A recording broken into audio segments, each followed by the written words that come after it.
सांगू इच्छितो की ही पहिली पत्रकार परिषद आहे, परंतु याआधी सोशल मीडियामार्फत तसेच direct prime minister office, finance minister office यांच्याशी याबद्दल पत्राचार झालेला आहे. आजच्या या पत्रकार परिषदेच्या नंतर परत एकदा पोस्टकार्ड आणि इनलँड लेटरची मोहीम चालवली जाणार आहे. And after this inland letter and postcard हे तुम्ही दाखवू शकता. ब्लँक आहे ते, ब्लँक आहे, ब्लँक नाही ब्लँक आहे, मागे मागे पण मागे दाखवा. पंतप्रधानांचं नाव आहे, हे पंतप्रधानांना. यांना आम्ही पत्र दिलेलं आहे आणि याच्यानंतर पहिली स्टेप म्हणजे एक पार्लमेंटरी तरीक्याने शांततापूर्ण हा पत्रव्यवहार केला जाईल. आम्हाला नक्की आशा आहे की prime minister's office, finance minister's office आणि रेग्युलेटर हे आमच्या समस्या समजून आम्हाला संवादाकरता बोलवतील. जर बोलवलं नाही तर मग आम्ही पुढचा कार्यक्रम काय करणार आहोत ते तुम्हा सर्वांना विश्वासात घेऊन करणार आहोत. आता जसं माझे मित्र प्रशांत म्हात्रे यांनी सांगितलं की हे GSTचं आंदोलन का करतोय आम्ही, कारण प्रायव्हेट कंपनीचा अफाट खर्च आहे, त्यांना जो रिलीफ मिळतो तो रिलीफ आम्हाला द्यायला पाहिजे त्यांनी. तर तो सोडून GST आमच्यावरती त्यांनी लागू केलेला आहे, जो अन्यायकारक आहे. आणि त्या अन्यायाच्या विरुद्ध आम्ही सगळे एकजूट झालेलो आहे आणि देशभर हे आंदोलन छेडलेलं आहे. आम्ही पंतप्रधानांना लिहिलेलं आहे, फायनान्स मिनिस्टरांना लिहिलेलं आहे, पियुष गोयल जे आहेत त्यांना देखील लिहिलेलं आहे. तर आमच्या खासदारांच्या मार्फत हा प्रश्न त्यांनी लोकसभेमध्ये मांडावा म्हणून आमचे प्रयत्न चालू आहेत. आम्ही शांततेमार्गाने हे करू इच्छितो आहे. जर त्यांनी आमचं ऐकलं नाही तर मग तीव्र आंदोलन छेडलं जाईल त्याच्याबाबत.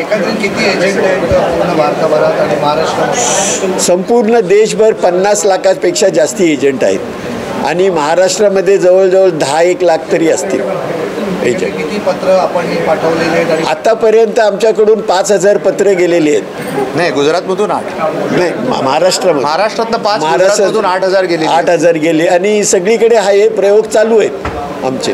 काय वाटतंय, एक योग्य निर्णय येईल का तुमच्या बाजूनी वाटतंय तुम्हाला असं? आता आम्ही कसं सांगू शकत नाही मी याच्याबद्दल, कारण हे निर्णय यावा याच्यासाठी आमचे प्रयत्न. आणि त्यामध्ये तुमचा जो लोकशाहीचा चौथा स्तंभ तुम्ही सगळे आहात, तुमच्याकडनं हा पूर्ण विषय अधिक प्रभावीपणे मांडला गेला तर फक्त एजंट कम्युनिटी नव्हे, एजंट कम्युनिटी मार्फत जो एकूण कार्यक्रम होणार आहे इन्शुरन्सच्या प्रसाराचा आणि देशाच्या प्रगतीला त्यामुळून जी काही इन्व्हेस्टमेंट इन्कम मिळते त्याकरता हा विषय तुम्ही उचलून धरावा ही तुम्हाला नम्र विनंती. आमचे प्रयत्न चालू आहेत. सरकार किती आम्हाला साथ देते ते आम्ही सांगू शकत नाही. दिलं तर चांगली गोष्ट आहे. हो, आम्ही ते आता ते पुढे बसून ठरवणार आहोत आम्ही की आता तर पत्रव्यवहार वगैरे चालू आहे, त्याच्यानंतर निदर्शनं वगैरे होतील.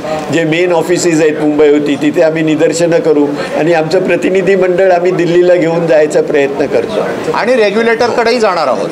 सर, ये आपके इस आंदोलन से ग्राहकों पर भी असर पड़ेगा और हो सकता है कि आने वाले दिनों में LIC या इंश्योरेंस जो कंपनियां हैं ग्राहकों का विश्वास टूटे? नहीं, ग्राहकों का विश्वास ना टूटे इसीलिए तो ये सारा है, क्योंकि आज जो इंश्योरेंस एजेंट है वो ग्राहकों के हित में इंश्योरेंस कंपनी का प्रोडक्ट उन तक पहुंचा रहा है. तो ग्राहकों का नुकसान करेंगे तो हमारा तो मार्केट ही ख़त्म हो जाएगा. ग्राहकों का नुकसान ना हो ये हर एजेंट का सदैव प्रयत्न रहता है. सर, एजंटच्या माध्यमातून अनेक कंपन्यांचा फायदा होतो. आज तुमच्यावरच ही वेळ आलेली आहे, काय कारण काय?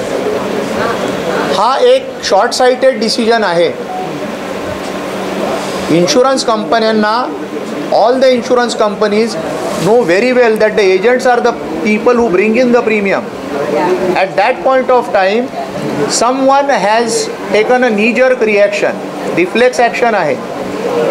We are also appealing to all the insurance companies to rethink this strategy. If they reverse this decision, we are still working, we cannot stop working. Public sector कंपन्यांनी GST लागू नाही केलेला आहे, मग प्रायव्हेटवाले का नाही करू शकत? ज्या अर्थी पब्लिक सेक्टर ते बिअर करू शकतात तर प्रायव्हेटवाल्यांना करायला हरकत नाही, कारण ते तर करोडो रुपये कमवतात प्रायव्हेटवाले. एजंटला का वेगळी दर्जा देतो? कारण एजंट असंघटित होता आतापर्यंत एजंट सगळ्या वेगवेगळ्या संघटना आपापल्या परीने काम करत होते. आज त्यांनी आम्हाला मौका दिलेला आहे की एकत्र येण्याचा आणि त्यांच्याबरोबर हे करायचं. फरक पडेल का? जरूर पडेल, जरूर पडेल, जरूर पडेल. थे अब उनकी जगह पर उनकी बेटी अच्छा काम कर रही है, उसमें कोई दो राय नहीं है.